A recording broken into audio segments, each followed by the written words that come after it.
Баршаңызға сәлем, каналыма қош келдіңіздер. Бүгін сіздермен бірге тағы бір ерекше тағам жасайтын боламыз. Видеоны соңына дейін қараңыздар. Ең алдымен мискамызға бір жұмыртқаны жарып саламыз.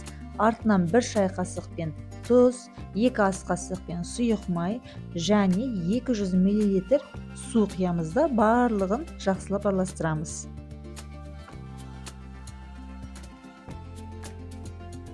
Енді 450 грамм ұнды аздап енгіземіз де қамырымызды илей бастаймыз.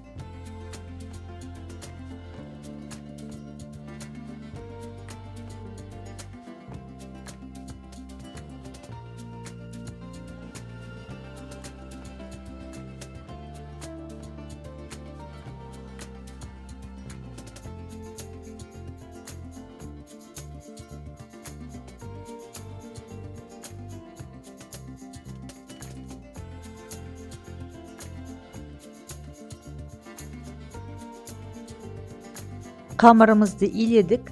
Бір келкі эластикалық қамыр болып шығуы керек.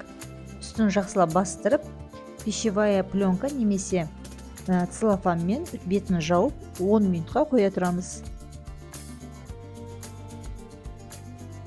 Енді тағамымыздың салмасын әзірлейміз. Ол үшін 3 пиязды 4 бүріштілеп турап аламыз.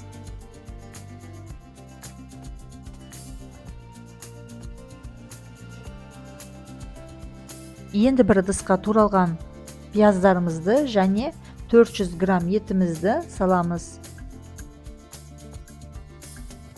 Араластырып алғаннан кейін туралған укроп, петрушка, кинзаларымызды саламыз. Артынан дәмдеуіштерімізді қосамыз. Ең алдымен 1 шай қасық тұз қосамыз.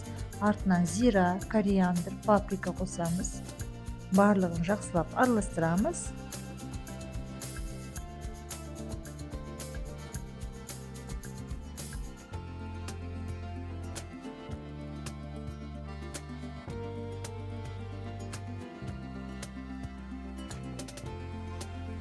Салмамыз дайын. Қамырымыз дайын. Енді қамырымызды 4 бөлікке бөліп аламыз да жая бастаймыз.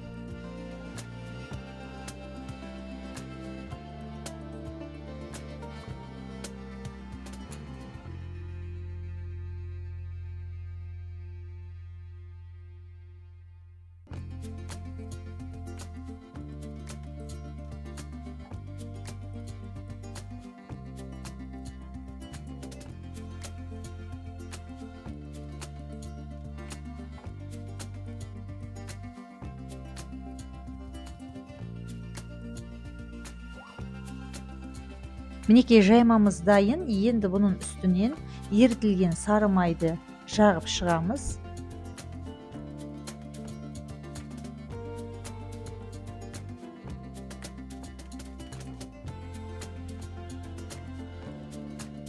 Енді салмамызды осылай 4 бөлікке бөліп аламыз да әр жайманың үстіне өзінің үлесін қосып, қамырдың бетіне жағып шығамыз барлығын.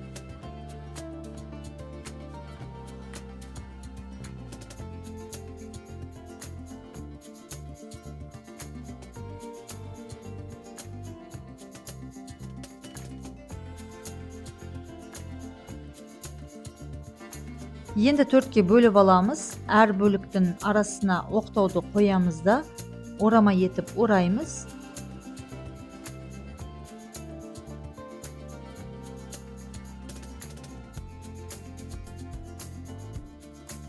Екі жағынан жиырамыз да оқтауды шығарып аламыз. Сол кезде осына ерекше пішінге ие болады.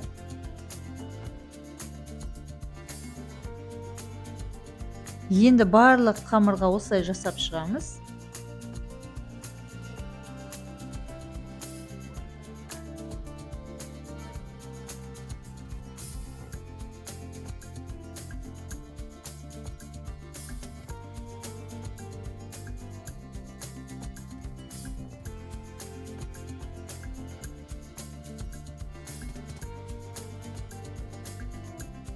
Жасап шыққан тағамдарымызды майланған мантоварканың ыдысына осылай салып шығамыз.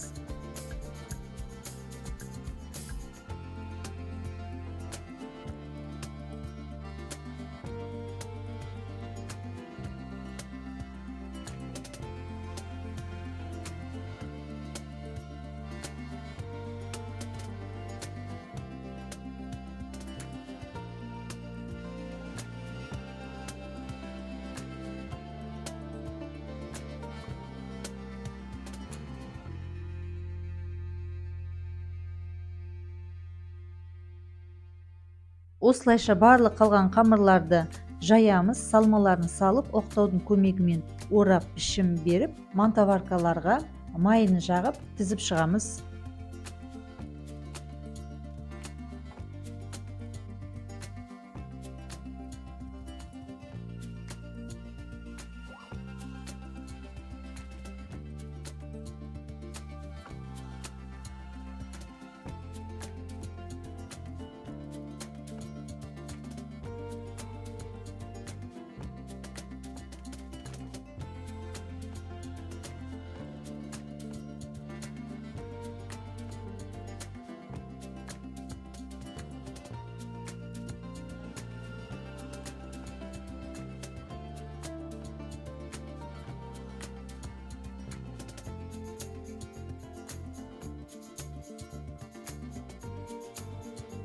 Достар, менің видеоларыма лайк басып, каналыма тіркеліп, және қоңырау белгісін басуларыңызды сұраймын.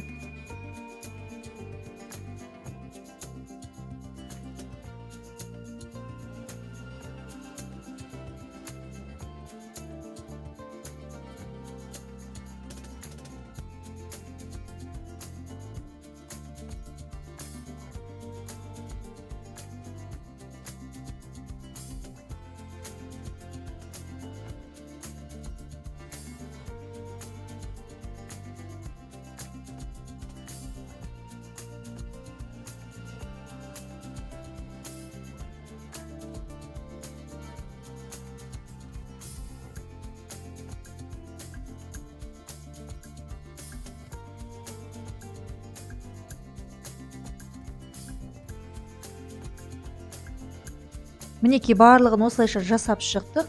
Енді тамағымызды 40 минуттай пісіреміз. Бұл тағамға кез келген соус түрін өзіңіздің қалауыңыз бойынша жасай аласыздар. Мен кәдімгі сары маймен пиязды ертіп қуырып, үстіне осылай қылдырып құйдым. Артынан кішкене паприка септім, осылайша ұсындым.